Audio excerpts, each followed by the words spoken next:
Labor groups are not happy with the court's order suspending the implementation of the 85 peso increase in the daily minimum wage for workers in the private sector in the National Capital Region.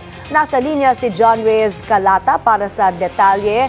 John Reyes, ano ang sabi pa nila? Yes, may mariing kinundina ng iba't ibang grupo ng manggagawa ang inilabas na status quo ante-order ng Pasig City Regional Trial Court na nagsuspende sa implementasyon ng 85 pesos na aumento sa sahod sa National Capital Region.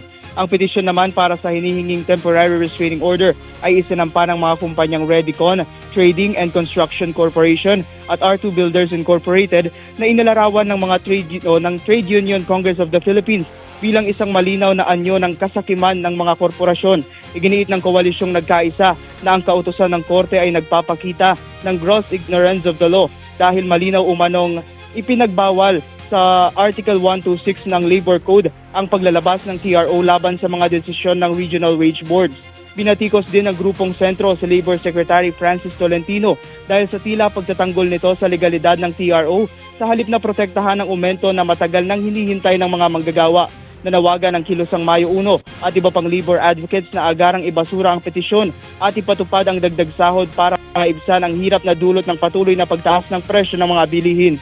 Ang nasabing aumento sa ilalim ng Wage Order number 27 ay dapat magbibigay ng 60 pesos sa unang tranche noong July 25 at karagdagang 25 pesos sa susunod na taon, ngunit ito'y naunsyami dahil sa inilabas na kautusan ng korte. Balik sa iyo, Mai. John Reyes, hanggang kailan ba effective ang TRO na inilabas ng Pasig RTC kaugnay ng Wage Order number 27? May batay sa kautusan ng korte, ang TRO ay epektibo hanggang sa August 13. Effective ito sa loob ng 20 araw mula noong ilabas ang kautusan ng Executive Judge ng RTC ng Pasig City noong July 4, 2026. Samantala, nakatakda ang pagdinig para sa writ of preliminary injunction sa August 3, alas 9 ng umaga. Mai? Ano ngayon ang gagawing hakbang ng mga progresibong grupo dahil sa naging desisyon ng korte? May sa bahagi ng Kilusang Mayo 1 o KMU, magsasagawa raw sila ng all leaders meeting. Basically, gagawa raw sila ng legal action. Magkakasa rin daw sila ng kilos protesta pero sa ngayon hindi pa tukoy kung kailan at saan ito gagawin. Mai?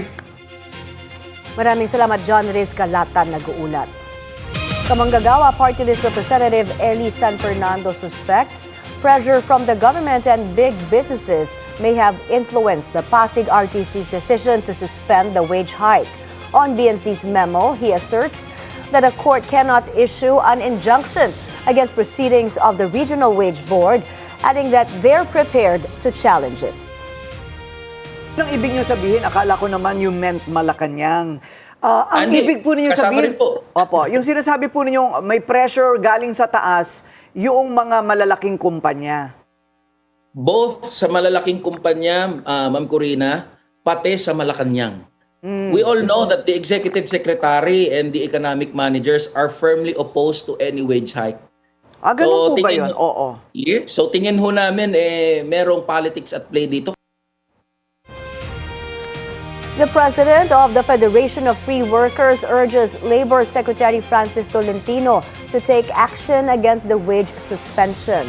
On BNC's memo, Attorney Sunny Matula said that if the Labor Secretary fails to do so, then they will have no other choice but to intervene. He adds that under Article 126 of the Labor Code, regular trial courts lack jurisdiction over the implementation of wage orders.